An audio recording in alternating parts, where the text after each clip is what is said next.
कभी भी ध्यान देना मेरी बात पर, कभी भी गुरु का जीवन में गुरु एक होता है। शिक्षा गुरु तो आप कई भी बना सकते हो, जैसे दत्तात्रेय जी ने 24 गुरु बनाए, तो शिक्षा गुरु तो आप कितने भी बना सकते हैं, लेकिन दीक्षा गुरु जो मंत्र देता है वो एक होता है। और उस गुरु का कभी भी परित्याग नहीं करना चाहिए, उसको छोड़ना नहीं चाहिए। जीवन में एक गुरु होता है, ऐसा नहीं है कि पहले महाराज आए उसको गुरु बना लिया, फिर कोई दूसरा महाराज आया उसका बढ़िया, और महाराज आश्रम बाश्रम देखा, बढ़िया गाड़ी साड़ी देखी, बोले महाराज खाना पीना बढ़िया मिलता है इस गुरु के यहाँ, उसको गुरु बना लिया। फिर कोई और देखा उसको गुरु बना लिया। प्यारे गुरु एक होता है, और गुरु तो जीवन में बनाना ही चाहिए। अगर किसी ने गुरु नहीं बनाया तो प्यारे उसका कोई भी पूजा पाठ नहीं लगता है। तो जीवन में गुरु अवश्य बनाना चाहिए। एक होता है, लेकिन गुरु कैसा भी हो उसका परित्याग नहीं करना चाहिए। लेकिन जैसे गुरु भगवान के मार्ग पर जाने से जो रोकता है, तो उस गुरु का परित्याग करने में कोई दोष नहीं लगता है। जैसे गुरु शुक्राचार्य, नाम सुना होगा आपने, शुक्राचार्य। वामन भगवान जब राजा बलि के पास में गए, वामन भगवान राजा बलि के पास में गए, और राजा बलि के पास में जाकर के और जैसे ही पहुंचे तो राजा बलि ने कहा, बोले प्रभु कुछ मांग लो, क्या चाहिए आपको?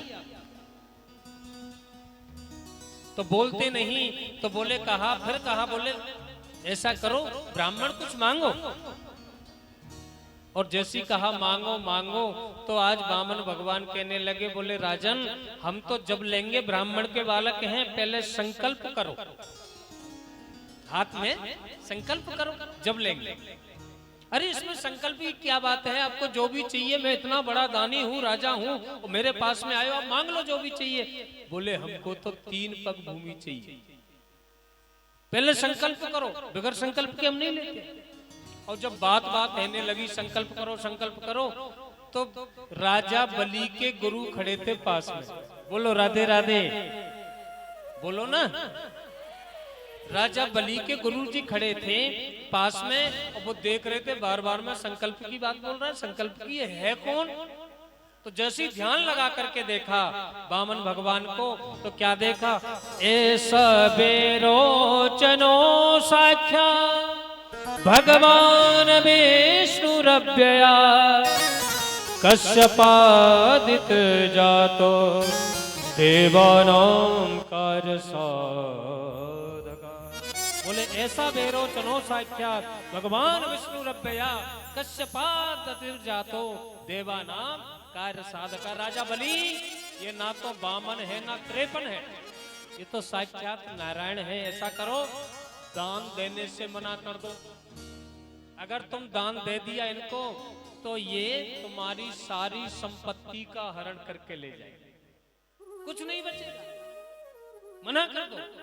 और जैसी राजा बलि ने सोचा, बोले ये साक्षात नारायण है, तो गुरुजी एक बात बताओ, वो कहते हैं ना कि दाता एक राम भिखारी सारी दुनिया। अरे ये वही दाता है, दाता एक राम भिखारी सारी दुनिया। दाता तो एक ही है, वो नारायण, और ये दुनिया तो सारी भिखारी है। वो दाता सबको देता है, और वही दाता आज मेरे द्वार पर मांगने के लिए आया है। और प्रभु मैं और इनसे मना कर दूं? नहीं, कदापि नहीं हो सकता है। भाई देने वाले का हाथ ऐसे होता है और लेने वाले का ऐसे होता है। तो प्यारे, जो साक्षात नारायण आकर के मेरे यहाँ झोली पसार रहा है, वो मैं मना कर दूं? ऐसा नहीं हो सकता है। तो गुरुदेव, अगर राजा बलि तू मना नहीं करेगा तो मैं तेरा परित्याग कर दूंगा। बोले गुरुदेव, चाहे तुम मेरा परित्याग कर दो, तो आज छोड़ करके तो चले गए गुरु शुक्राचार्य। अब जैसे गुरु शुक्राचार्य गए, तो जैसी कहा बोले संकल्प करो, तो राजा बलि कहने लगा बोले महाराज संकल्प कैसे करूं, मेरे गुरुजी तो चले गए, वही तो संकल्प कराते। तो आज वामन भगवान कहने लगे राजन, अरे हम स्वयं ब्राह्मण के बालक हैं, संकल्प जानते हैं, तो आप संकल्प करो। और जैसी संकल्प करने लगे तो गंगा सागर होता है ना, उसकी टोंटी में जाके बैठ गए गुरुजी। और जैसी गुरुजी टोंटी में जाके बैठे और जल ना निकले संकल्प के लिए, जैसी जल नहीं निकला तो आज वामन भगवान ने कुशा निकाली, तो जैसी टोंटी में डाली तो गुरुजी की एक आंख गोविंदाय नमः, और जैसी एक आंख तो तुरंत भागे। अच्छा, इसे से हमको कौन सी शिक्षा प्राप्त होती है? अगर कोई व्यक्ति दान कर रहा है, समझना मेरी बात को, कोई व्यक्ति दान कर रहा है